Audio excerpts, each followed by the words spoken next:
When you're designing a program, it would be nice if you could focus only on what the program is normally expected to do, and if there was some separate mechanism to deal with unusual things that might happen or exceptional circumstances. It turns out that there's a mechanism in Java to support this, and it's known as exception handling.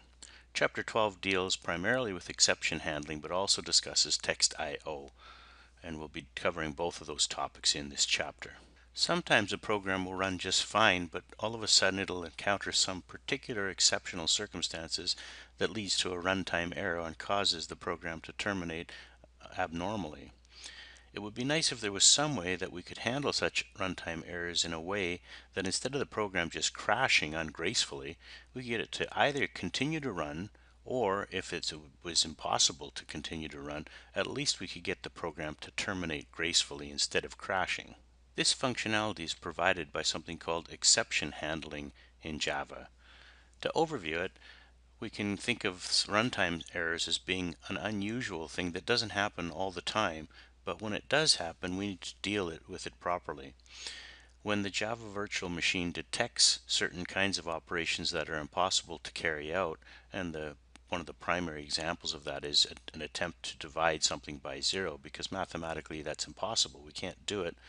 But there's other examples too, like for example, when an index for an array is either negative or larger than the size of the array, and so on. In other words, it's out of bounds, then that would constitute another impossible thing to do. We can't do it, so the program cannot continue, and we have to deal with that somehow. Another example is input mismatches.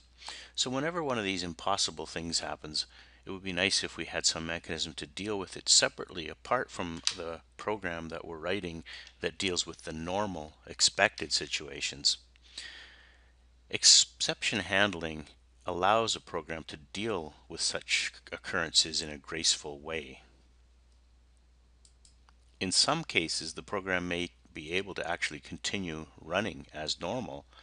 If that's not possible, then at least it can shut down gracefully and explain why it's stopping and what went wrong. These sorts of runtime errors have a name in Java. They're called exceptions, and we use language that describes an exception as occurring as being thrown. So we talk about an exception being thrown. An exception is actually an object in Java. The throwing of an exception object is Java's response to something that it's not able to perform, some abnormal thing that prevents execution from proceeding in the normal way. If an exception is thrown and we don't handle it, the program will still terminate abnormally, but at least this gives us an opportunity to try and deal with it in a more graceful way.